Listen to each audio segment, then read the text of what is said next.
Greetings, Milwaukee, my fellow Americans and my fellow Republicans. My name is J.D. Vance from the great state of Ohio. By the way, the Ohio delegation started the same exact way. They're like, Allah. Tonight,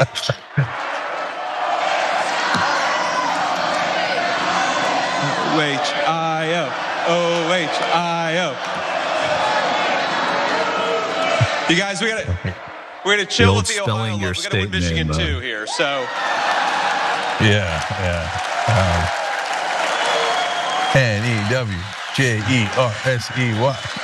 That's a little bit laborious. F-R-H-O-D-E. Is a night of hope. A-M-E-R-I-A-C-A-N S-A-M-O-S. What it will soon be again.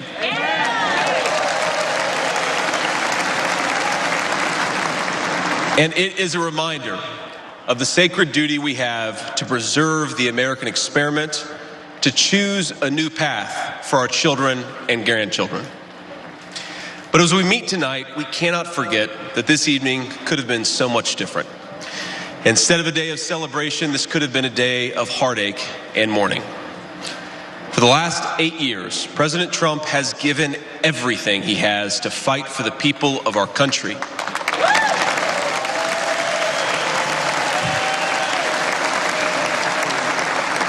Well, he did lose a lot of money, and he did get convicted. He didn't need politics, but the country needed him. That's nonsense. He was brave during the shooting. But this whole idea of, oh, golly, Trump didn't want to be this famous. He was one of the most successful businessmen. They twisted his arm. Yeah, they always say he could be doing something else. And yet, he couldn't do anything else. He had to follow his ego and his narcissism. He chose to endure abuse, slander, and persecution. And he did it because he loves this country. The country got to find out who he really is. I want all Americans to go and watch the video of a would-be assassin coming a quarter of an inch from taking his life. Consider the lies they told you about Donald Trump, and then look at that photo of him, defiant, fist in the air, when Donald Trump rose to his feet in that Pennsylvania field. All of America stood with him.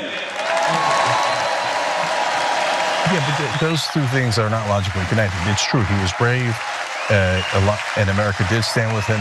I hope they did, and I think the overwhelming majority did. But that doesn't mean he didn't lie ever before in his life. No, it doesn't. But also, let's not push the bravery. I mean, it was a terrible thing that happened to him. Corey Comparatori was brave. He lost his life protecting his family. Right? Donald Trump went down, as he should have, and he got up, and it was great. For our country, to call us to something higher, to something greater, to once again be citizens who ask what our country needs of us. Now consider what they said. They said he was a tyrant. They said he must be stopped at all costs. But how did he respond? He called for national unity, for national calm, literally right after an assassin nearly took his life. What President Biden did as well. Yeah, and that's not why they called him a tyrant. They called him a tyrant because he tried to do a coup. Remember the victims of the terrible attack, especially the brave Corey Comparatori, who gave his life to protect his family. God bless him. That's what the whole country's united. And then President Trump flew to Milwaukee and got back to work.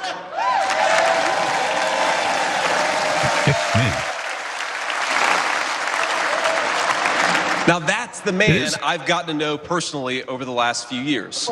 He is tough, and he is, but he cares about people. He can stand defiant against an assassin one moment and call for national healing the next.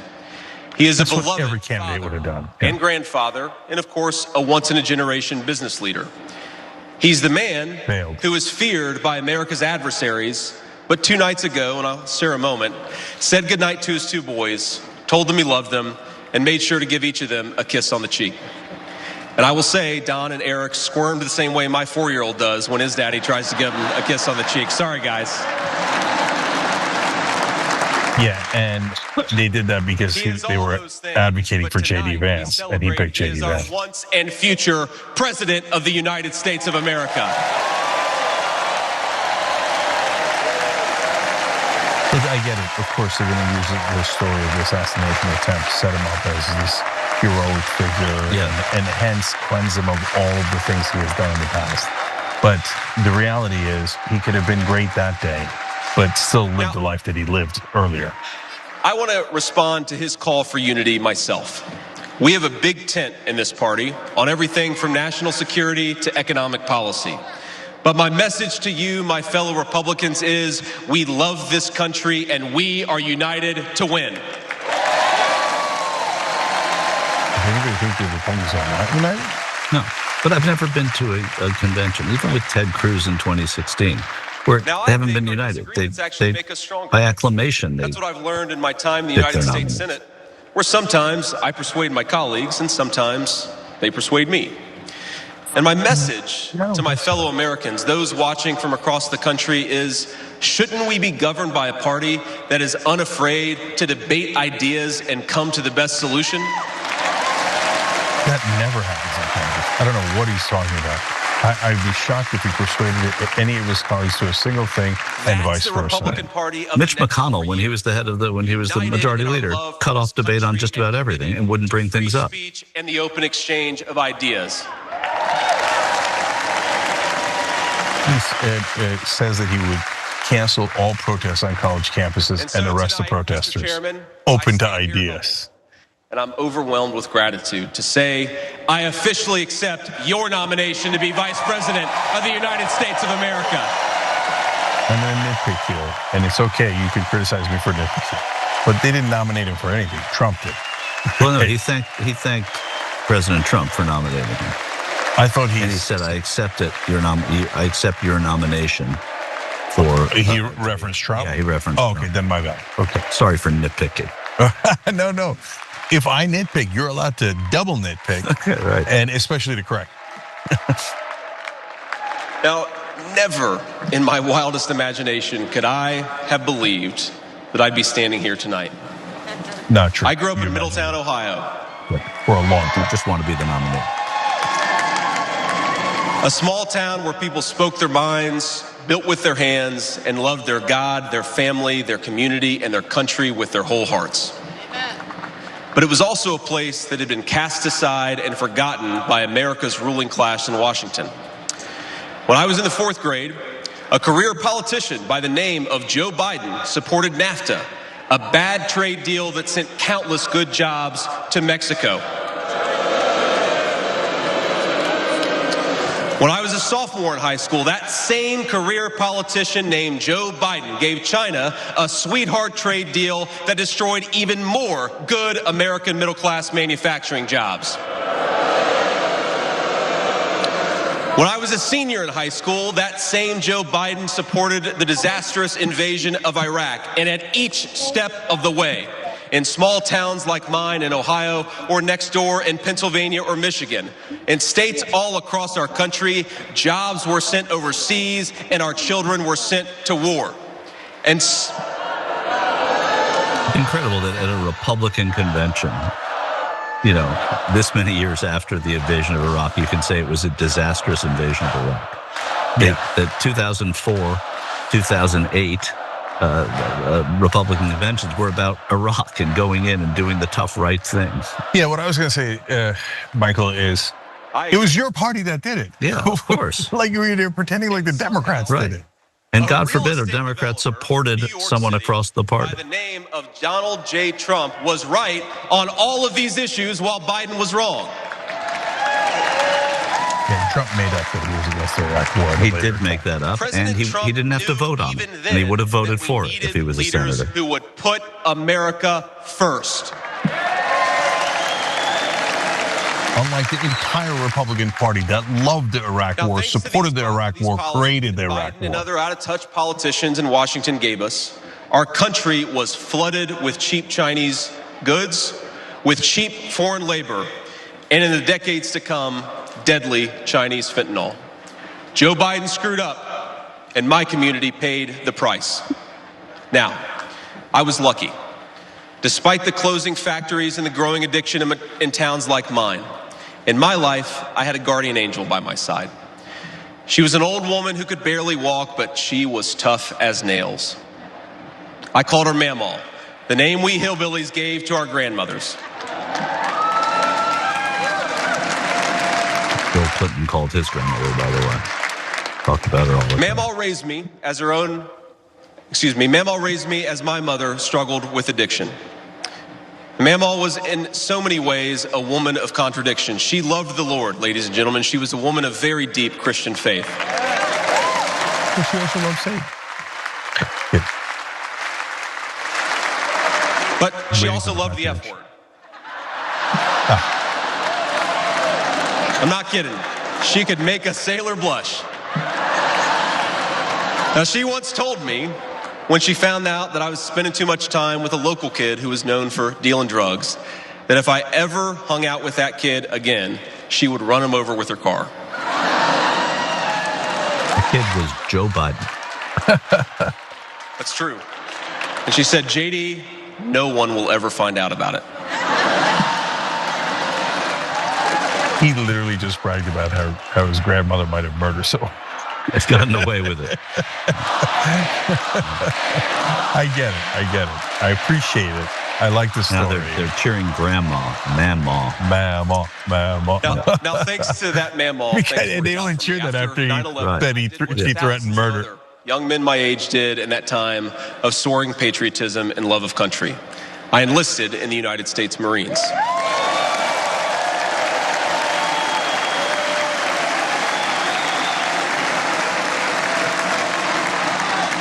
Semper Fi to my fellow Marines. I was just going to say, you got to give it to the Marines on the best slogan ever, Semper Fi, mother effer. Ohio State University.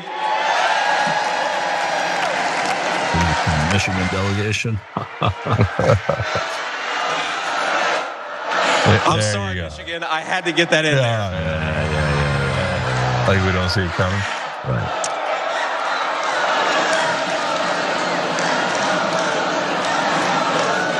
Come on. We've had enough political violence. They lose the election because of that.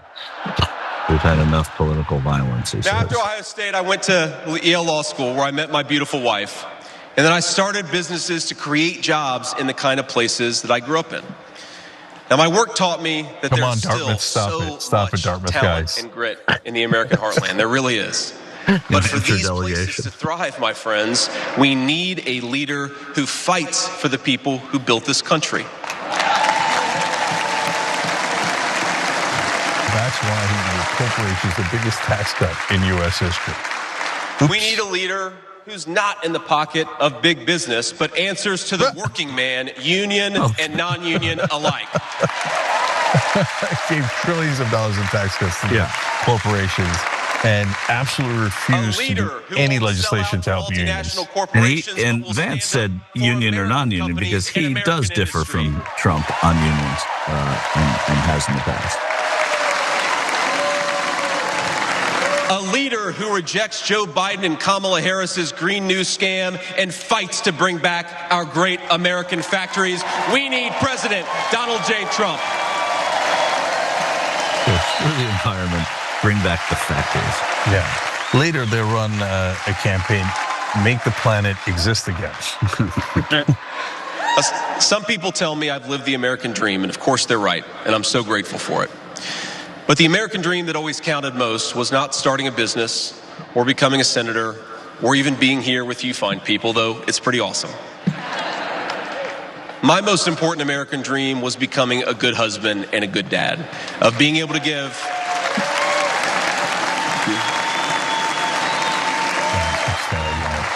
It is. They have to get rid of conventions. I wanted to give my kids the things that I didn't have when I was growing up. And that's the accomplishment that I'm proudest of. That tonight, I'm joined by my beautiful wife, Usha, an incredible lawyer and a better mom, and our three beautiful kids, Ewan, who's 7, Vivek, who's 4, and Mirabelle, who's 2. Now, they're back at the hotel, and kids, if you're watching, Daddy loves you very much, but get your butts in bed. It's 10 o'clock. So a Vivek gets mentioned my friends, on vice things did not work out well for a lot of kids I grew up with. Every now and then, I will get a call from a relative back home who asks, "Did you know so-and-so?" And I'll remember a face from years ago, and then I'll hear, "They died of an overdose." As always, America's ruling class wrote the checks. Communities like mine paid the price. For decades, that divide between the few with their power and comfort in Washington and the rest of us only widened. From Iraq to Afghanistan, from the financial crisis to the Great Recession, from open borders to stagnating wages, the people who govern this country have failed and failed again. There's a lot of that I agree with, actually. And nobody was there to protect people during the opioid crisis, until trial lawyers, by the way, cleaned it up.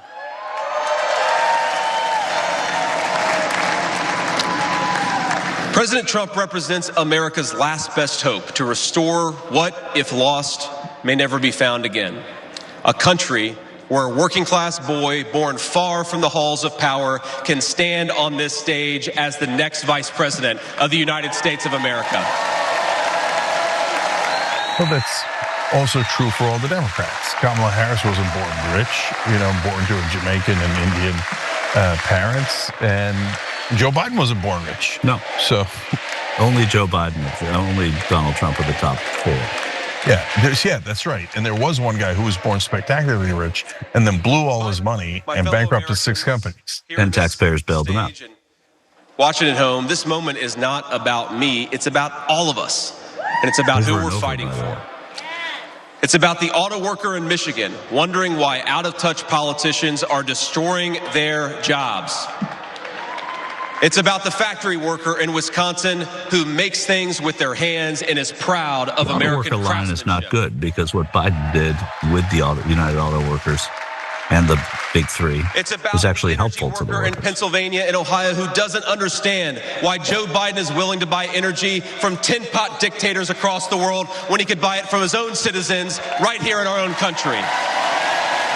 That's ridiculous. And we're the #1 producer of energy in the world, oil and gas, and things like lithium that we have trouble finding are in some African countries, etc. We just don't have it here. If we had it, we'd drill it. And we drill now for more gas comes out of the ground, more oil comes out of the ground in the United States now than at any time in our nation's history. But every time the Republicans say that, they're just flat out lying, and they know they're lying. Under Obama, we became #1. And that continued all the way through Biden. And I don't think that's a great thing to brag about, but at least they should be accurate. Yeah, if that's what they're talking about, they should be telling you the truth.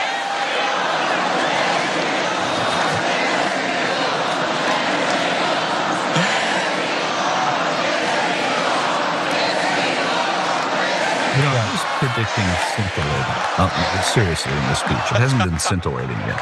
But it hasn't been terrible either. No, it's not terrible. It's not single moms like mine who struggled with money and addiction, but never gave up. An impassioned. And I'm proud to say that tonight my mom is here, 10 years clean and sober. I love you, Mom.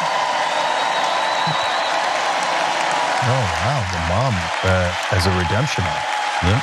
Okay, that's beautiful. We like that. Mm-hmm. And Michael, this is the soft part of the speech, right? This is the introducing myself, etc. So, and given the assassination attempt, they're going to make it less fiery. Yeah. So, not bad. Fiery. I'm just talking about, it's not Clinton-esque. It's not Reagan-esque. I really thought that he was going to be. I've heard him be that way, and it's a big speech. It's the biggest speech of his life. There's nerves. There's John Iadarola. I think that there's a feeling that I had anyway, that it would be a little more flowery. Yeah, and guys, there's 2 different things we do as we analyze these speeches, right? One is, hey, what's true and not true, and right? But the other is execution of the speech. It could be the least true speech in the world, but it could be really effective. Yeah. Right? So far, it's mid on effective. Yeah. Those are the intangibles. It'll be 10 years officially in January of 2025. And if President Trump's okay with it, let's have the celebration in the White House. Apparently she's dating Mike Johnson. Trump also had a family member who had suffered addiction. So, maybe he relates, empathizes, etc., or he won't allow her in the White House. Ladies and gentlemen, it's about grandparents all across this country I'm sure, the way he does with Hunter Social Biden. Security and raising grandchildren they didn't expect to raise. And while we're on the topic of grandparents, let me tell you another Mamaw story. Now, my Mamaw died shortly before I left for Iraq in 2005. And when we went through her things, we found 19 loaded handguns. They were... Jesus. That's a little scary. Yeah. That story about how she was starting to kill someone earlier. Yeah, just took a turn. Yeah. Like slightly different view of that story now. Why would she have run over the kid? They were stashed all over her house, under her bed, in her closet, in the silverware drawer. Terrible idea. And we wonder what was idea going to on. include this in your And it occurred to us after that the towards the end of her president life, Mamaw couldn't get around so well. And so this frail old woman made sure that no matter where she was within arm's length of whatever she needed to protect her family. That's who we fight for. That's American spirit. We were joking around when he got off air when he was first picked, that his eyes feel a little serial killery, right? Well, maybe it runs in the family. 19 loaded guns throughout the house. Jesus, how much protection did Mamaw need? And they're USAing to the guns. And meanwhile, I mean, this is can't be lost on everybody. Their nominee, yes. What? The point you're about to make. Go ahead. Yeah, their nominee was just the victim of an attempted assassination, and they're screaming USA about an old woman who had 19 loaded guns in her house. The dissonance is incredible. He's been the champion of every major policy initiative to make America weaker and poorer. And in 4 short years, Donald Trump reversed decades of betrayals inflicted by Joe Biden and the rest of the corrupt Washington insiders. Yeah, that's the theme I want to come back to in our summary of the speech. He created the greatest economy in history for workers. Really was amazing. There's this chart that shows worker wages, and they stagnated for pretty much my entire life until President Donald J. Trump came along. Workers' wages went through the roof. I don't think that's true. They kept stagnating. They actually went up during Biden. What he's going to do when we give him 4 more years. Okay, so what I'm going to get to in the summary is they have this absurd idea that the country was terrible until Trump came in. 4 years, it was glorious in heaven. And then when Biden came in, it immediately went back to exactly how terrible it was before.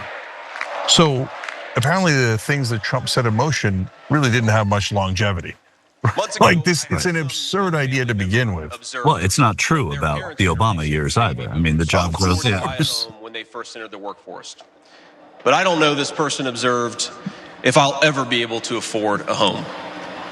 The absurd cost of housing is the result of so many failures, and it reveals so much about what's broken in Washington. I can tell you exactly how it happened. Wall Street barons crashed the economy, and American builders went out of business. As tradesmen scrambled for jobs, houses stopped being built. The lack of good jobs, of course, led to stagnant wages. And then the Democrats flooded this country with millions of illegal aliens. So citizens had to compete with people who shouldn't even be here for precious housing. Joe Biden's inflation crisis, my friends, is really an affordability crisis. And many of the people that I grew up with can't afford to pay more for groceries, more for gas, more for rent, and that's exactly what Joe Biden's economy has given them. So the undocumented immigrants bought all the houses? Right. With what money? They don't have any money. No, it's actually the venture capitalists and the private equity guys that you worked with that actually bought all the houses and drove up the prices. And your grandmother bought all the guns. That's what caused inflation. Yeah. All the guns she bought. Right. So prices soared, dreams were shattered, and China and the cartels sent fentanyl across the border, adding addiction to the heartache. But ladies and gentlemen, that is not the end of our story. We've heard about villains and their victims. I've talked a lot about that, but let me tell you about the future. President Trump's vision is so simple and yet so powerful. We're done, ladies and gentlemen, catering to Wall Street. We'll commit to the working man. They catered to Wall Street for 4 years. Why would they be done now? He had more people from Goldman Sachs in his cabinet than any other president. Labor, we're going to fight for American citizens and their good jobs and their good wages. This guy literally made all of his money working on Wall Street. Yeah. This is so ironic. We're done. It's the case of I'll say anything. We're going to get it right here from American workers in Pennsylvania, in Ohio, and across the country. He earlier said, I started a business. We're done sacrificing Which business was that, JD? Global trade, and we're going to stamp more and more products with that beautiful label, made in the USA. It's like Donald Trump's hats, made in China. And Ivanka Trump's almost entire fashion business, made in China. And then when they ask me, well, I'm a good business. Ivana, right? You meant Ivana? Oh, Ivana. We're going to build factories again. Put people to work making real products for American families made with the hands of American workers. Together, but he shipped jobs overseas. We will protect the wages of American workers and stop the Chinese Communist Party from building their middle class on the backs of American citizens. Why do we hate the Chinese middle class? Like, why do we have to hate them? Right. Why isn't it a good thing that the Chinese have a middle class? Yeah. Do you want it to be just rich Chinese and starving Chinese? Isn't it great that they also have a middle class? Make sure our allies share in the burden of securing world peace. No more free rides for nations that betray the generosity of the American taxpayer. Look, you want to have tough trading relationship with China, great, no problem. You want to protect American jobs, I love it. But you don't have to hate the Chinese while you're doing it. But as President Trump showed with the elimination of ISIS and so much more, when we punch, we're going to punch hard. President Trump eliminated ISIS. Yeah, they did kill al-Baghdadi during his watch, and al-Baghdadi was together like everything for ISIS, so that's why they collapsed. First, whatever the color of their skin, we will, in short, but the make breakdown of America ISIS happened great before again. The fracturing of ISIS happened. Yeah, but al-Baghdadi was really important. On the other hand, al-Baghdadi. Yeah. And by the way, Trump went in personally and did it. If Trump, okay. If Trump gets credit for that, then Obama gets credit for bin Laden. Exactly. And to be clear, America was indeed founded on brilliant ideas like the rule of law and religious liberty, things written into the fabric of our Constitution and our nation. But America is not just an idea. It is a group of people with a shared history and a common future. It is, in short, a nation. Now, it is part of that tradition, of course, that we welcome newcomers. But when we allow newcomers into our American family, we allow them on our terms. We allow them on our terms, which is we grant asylum to people that are seeking persecution in other nations. And we have a process for it. That's the way we preserve the continuity of this project from 250 years past to hopefully 250 years in the future.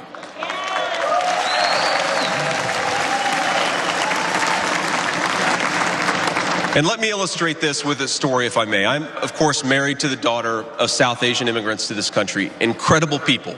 People who genuinely have enriched this country in so many ways. And of course, I'm biased because I love my wife and her family, but it's true. Now, when I proposed to my wife, we were in law school, and I said, honey, I come with $120,000 worth of law school debt and a cemetery plot on a mountainside in eastern Kentucky.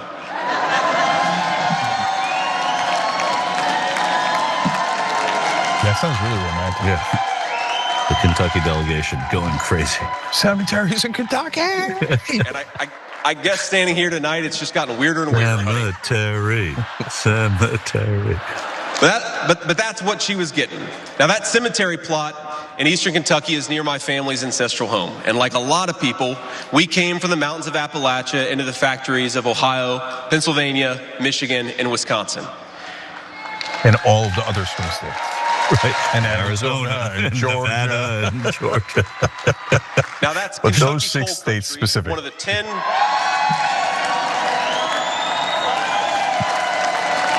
Wait, is this applause for the people of Appalachia going to the swing states? The states. Counties in the entire United States of America.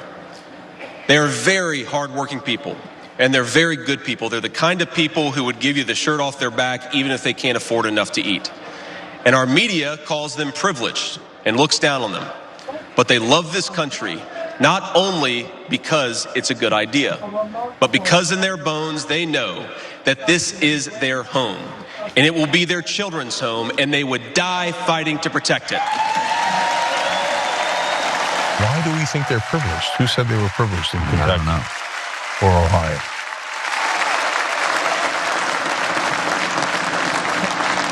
That is the source of America's greatness. As a United States Senator, I get to represent millions of people in the great state of Ohio with similar stories, and it is the great honor of my life. Now, in that cemetery, there are people who were born around the time of the Civil War. And if, as I hope, my wife and I are eventually laid to rest there, and our kids follow us, there will be 7 generations just in that small mountain cemetery plot in eastern Kentucky. 7 generations of people who have fought for this country. Here, right? Let's who have built talk about his kids follow us into that cemetery. And who would fight and die to protect this country if they were asked to. Yeah, this speaks to good term. I never thought it was as good as you were giving it credit for. No, I know. But my friends, that's not just a set of principles. Even though the ideas and the principles are great, that is a homeland. That is our homeland. Where we will bury you. People will not and your fight kids. for abstractions, but they will fight for their home. And if this movement of ours is going to succeed, and if this country is going to thrive, our leaders have to remember that America is a nation and its citizens deserve leaders who put its interests first.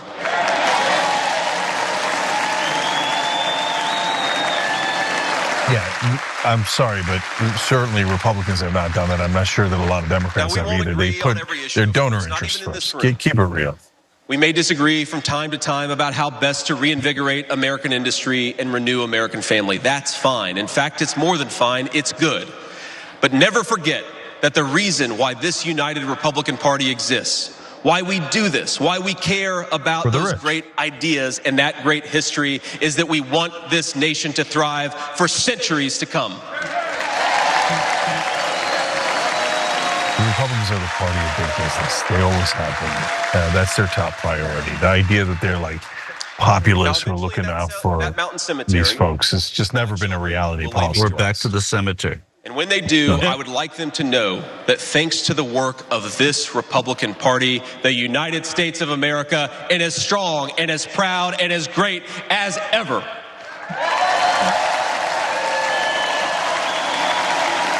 Hillbilly eulogy. Yeah, by the way. Thank you. Come on. I didn't thank you. Thank you very much. Okay. We're here all night, literally. My friends, that is who we fight for, and the only thing that we need to do right now, the most important thing that we can do for those people, for that American nation that we all love, is to re-elect Donald J. Trump, President of the United States. I thought for sure he was going to say is we all need to go to a cemetery in Kentucky where Mamaw buried 13 dukes. His life story is a great story. It's an incredible story. I don't think he told it very well tonight. Mr. President, I don't think I will never take for granted the trust you have put in me. The convention got what they wanted from And what an honor it is to help achieve the extraordinary vision that you have for this country. Now, I pledge to every American, no matter your party, I will give you everything I have to serve you and to make this country a place where every dream you have for yourself, your family, and your country will be possible once again.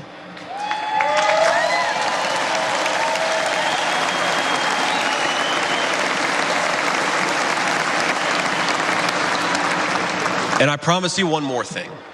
To the people of Middletown, Ohio, and all the forgotten communities in Michigan, Wisconsin, Pennsylvania, and Ohio, and every corner of our nation, I promise you this: I will be a vice president who never forgets where he came from. Especially if it neighbors swing state. Okay, now Ohio is not one of those swing states, but we're really close. We're surrounded by them, so I will mention them at every opportunity. The other states near us, like Illinois, not a swing state, don't care. Okay, no good people there, not even any good senators. Every single day for the next 4 years, when I walk into that White House to help President Trump, I will be doing it for you, for your family, for your future, and for this great country. Thank you. God bless all of you, and God bless our great country. Wow, that's it? Yeah, no, that was not good. Okay. Yeah, no, I mean, like we should say an unbelievable American life story. I mean, just, you know, it's one of these great stories, and see his mother there moving, all of that. I don't think he told it very well tonight in the speech that he had to give.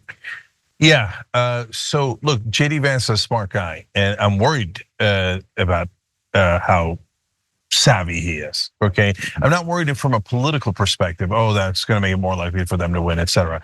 I'm worried because he carries off fake populism pretty well, but in reality, you know, and to be fair to him, and as we've explained to you before, there are a couple of things he's done that are a little bit populist, and that have worked with that he's worked with progressives on in terms of holding some bank executives potentially accountable at a later date. I'll take it. I'll take all those, but the entirety of his work is mainly helping wealthy folks and himself and his donors. Peter Thiel's a giant donor of his, basically created him politically. And Peter Thiel is an enormously wealthy businessman from Silicon Valley. And right now, for example, he says, okay, let's break up Google. Google owns YouTube. YouTube is a competitor to Rumble, which JD Vance has invested. And there's other players, and True Social potential competitor as well, right? So he makes it sound like, oh, I'm so populist to break up Google, when in reality, both he and the president would potentially gain a lot of money, let alone Peter Thiel, who might gain a ton of money from these machinations, right? So there's a lot behind the scenes that you're not seeing with JD Vance, but he's smart enough to be able to tell his story well, I thought, so that people will think, oh, shucks, he's the hillbilly guy from Ohio, and forget that he literally made all of his money as a venture capitalist, right? And half the speeches was about how terrible Wall Street is. Brother, you're from Wall Street, okay? Like, you might have grown up in Ohio, but your formative years where you made all of your money and got to the place that you're at today was Wall Street. So, I mean, there's a lot of it, but so that's what I was expecting. But this speech was wonderfully disappointing. Yeah, I thought so too. Considering his story, considering the buildup, considering what the intangible that he's meant to bring to the ticket, I don't think you saw that tonight in a way that if I were a Republican or delegates are super excited about whoever is up there, but I'm not as sure that they got all that they wanted. It's just one speech. The guy is on the ticket for a variety of reasons, not just to give a speech tonight, for his story, which will transcend tonight. But it's a convention. We're here talking about what's happening at a convention. And, in my opinion, anyway, the speech to me fell flat. Yeah, so a couple of things here that are important. So one is judging how the speech went, and we both thought that it was like, I was underwhelming, and I was happy that it was underwhelming. When it was over, I couldn't quite believe that it was over, because I thought he was going to get to the actual part of the speech where he would jazz people up. So like the execution was wrong in that, like he made us believe that, I knew the story of his grandmother, and I thought his grandmother was a hero for raising him, and it was just a terrific person. By the end of the speech, I thought there was some chance she was a serial killer. Yeah, right. Like, so I don't know that you did your grandmother any favors, right? And then like the Kentucky cemetery story was weird and dark, right? Like, I know you're trying to get to the homeland theory, like, but there's a better way to tell that story than to like talk about how all the people that you buried in Right. Yeah, for sure. And look, I mean, part of this also, part of his selection, Cenk, and is that he was somebody who could face an elderly opponent, who could bring vibrance to this ticket and this race. People know what they get out of Kamala Harris. People know certainly what they get out of Joe Biden and Donald Trump. He was supposed to be the light, that sort of moved this a little bit more. This was a speech that Mike Pence could have given tonight. Yes. And I don't mean that, in tongue in cheek. That's not what this ticket needed. They'll probably get more on the stump, but it's for the purposes tonight, I wasn't blown away at all. Yeah, he was young, but not necessarily the energy that that you want. That exuberance. Yeah. But one more important thing about the substance of the speech now. Now I know what they're going to mainly use J.D. Vance for, which is demagoguing, because that was really the very heart of this speech. Any problem was always blamed on a different nationality, right? So fentanyl was not created by the Mexicans or the Chinese. So does some fentanyl come across the border from Mexico? Yes. Does some fentanyl produced in China? Yes. But we had a fentanyl problem before any of that happened. And a lot of it's produced here too. Yeah, and the majority of it is produced here, right? Like if you don't know anything about fentanyl, you watch that speech, you think, I can't believe the Chinese invented fentanyl and the Mexicans brought it here. Like, no, we invented fentanyl here in America. USA, USA, right? Because that old pharmaceutical alliance between China and Mexico it's like the United States and the United Kingdom, the great alliances. Yeah. Yeah. And then he would demagogue in the weirdest ways, in my opinion. Like, so, and then we're not going to let the Chinese build their middle class on top of our middle class. Well, I mean, if they take stuff from us, then okay, I'm against it. If they have an unfair trade deal, I'm against it. I want to protect the average American. I want to protect the worker. But I don't hate the Chinese middle class.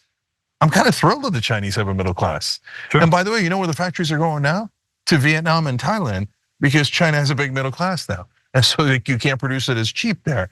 So the fact that they have a middle class isn't necessarily even a bad thing in terms of competing with them on production and manufacturing. So, but he's demagoguing in every turn, right? So on housing is a giant problem. It's way too expensive. Everybody's upset about it. Who bought up all the houses? Private equity guys that he used to work with. So who did he blame in the speech? Undocumented immigrants. Right. Brother, who are you kidding, man? I mean, maybe for hardcore MAGA, they're like, oh yeah, man, the undocumented immigrants came in with no money, and because they were desperate, they bought all our houses. Yeah, they came in, they did a 2,000-mile trek or 200-mile trek or whatever they did, and barely survived, nearly died in the desert, and they did it because they're desperate for a single dollar. Right. And then they bought up all our houses. Right. And not only that, they paid people to take them across the border, their life savings, everything they had. But when they got here, they bought a house. Yeah. So if you rewind and watch the speech again, which don't, okay, what you will see is at every turn, another nationality was blamed, right? And America's great, and we have the best cemeteries and the best mammals and the best loaded guns and the best everything, right? And but if it weren't for those dastardly Chinese and Mexicans, everything would be great. And Joe Biden. Right. And then finally, guys, their central idea makes no sense at all, okay? The central idea is, in the 1950s, the country was great. Well, okay, so it was for some, but not for everybody, okay? So already that's, at a minimum, very wrong for half the people in the country, or some significant percentage, right? Okay, but let's even accept it.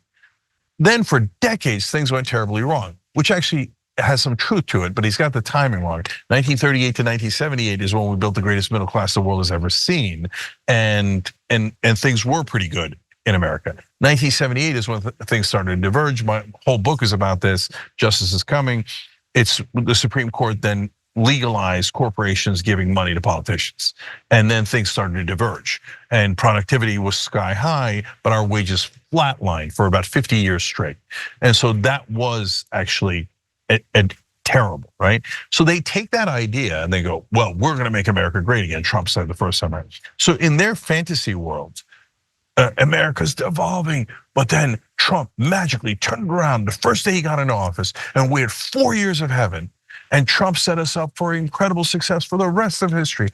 But then Joe Biden came in and instantly went back to hell. Right. And no mention ever of a pandemic causing economic upheaval. And so that blows my mind that they just forget about it. Yeah. And if Trump's so great and he made America great again in his first term, he apparently didn't build it to last. One frail 80-year-old dude comes in and wrecks the whole thing.